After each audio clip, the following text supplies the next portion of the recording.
this is Scott from Ride It Wrench It, and today we're going to be doing just a crankcase oil change. It's going to be a quick reference guide in case that's the only part of the bike you want to change the oil on. Okay, the first thing you're going to want to do before you even get started with this, take the bike out, get it up to get the engine up to running speed. That way the oil will be real thin and it'll drain better and you get the greatest amount of oil out. So the first thing we're going to do is I'm going to come under here, show you where the drain plug is, and it is right there, and that's the one you're going to take out. Take the wrench on, loosen it up. I just get it close to where the drain plug's just about to come out. There you go. Okay, so the oil's going to come out a little bit slow until you break the seal on the dipstick and allow air to come through, and then you can see it comes out quite a bit. Okay, so we're going to get the oil filter off now. I just shoved blue towels up in here. They make some little trays that you can get in here that supposedly filters the oil off without a mess. I've never had any luck with them. You can use any kind of oil wrench that you want. I used one just from Harley. It was cheap enough. It's got a notch in it, and that notch allows you to put it on over this sensor that's right here at the front of the engine. And we're just going to break the seal with the wrench. Remember, it is hot.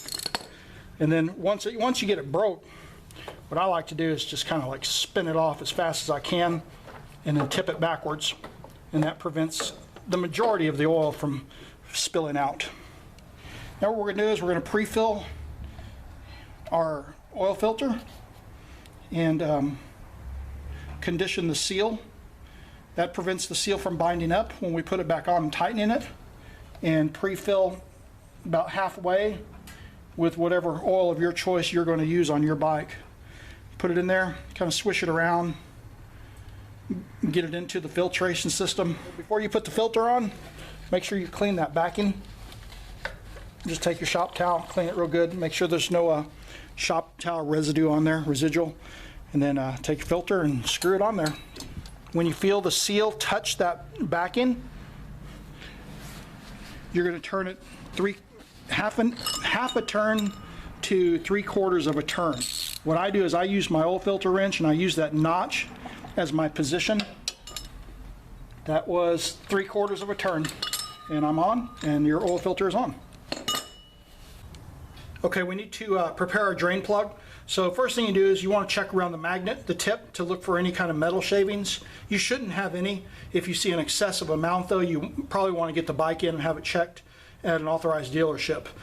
First thing I'm going to do is I'm going to take the little O-ring off here, rubber O-ring. Sometimes it's hard to get off, it's slippery. You can get it up there a little ways, you can roll it off the threads. Just throw that away. We're going to put a new O-ring on there. Before you do that though, clean your drain plug real well.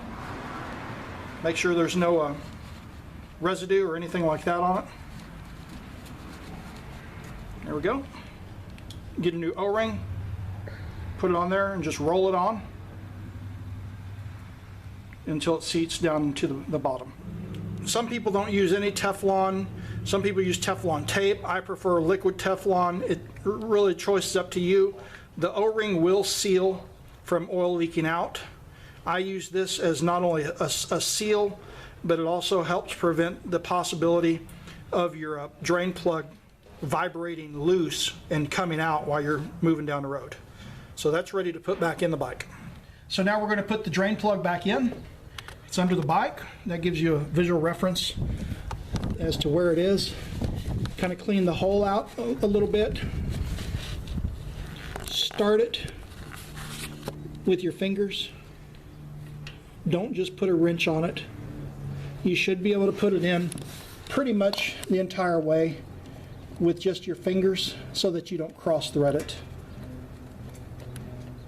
Once you feel the rubber O-ring seal or seat, you can put your wrench on it and torque it according to the specifications in your owner's or your service manual. Okay, remove your dipstick, clean it off real good. Check this O-ring right here as well. You can usually get about 4 oil changes out of this before it starts to get dry and brittle. But if it is, go ahead and replace it. All right. Then, according to your owner's manual or service manual, fill with the appropriate amount of oil of your choice. Okay, now we check the oil. Take your dipstick, put it in, you screw it all the way in, then you take it, screw it back out, and there is a annotation on it, and it says, I can't even read it, full hot on Jiffy stand, full hot vehicle upright. It's on the Jiffy stand, so you'll use that measurement. I usually keep it a little bit down from the full mark, because the oil will expand once it gets hot, and you don't want to have any blowback through your air filter by overfilling. Put your dipstick back in, and that's it. You've now changed the oil on your crankcase on a 2015 Street Glide.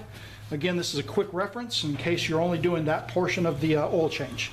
Hope this helps, and we'll see you again soon.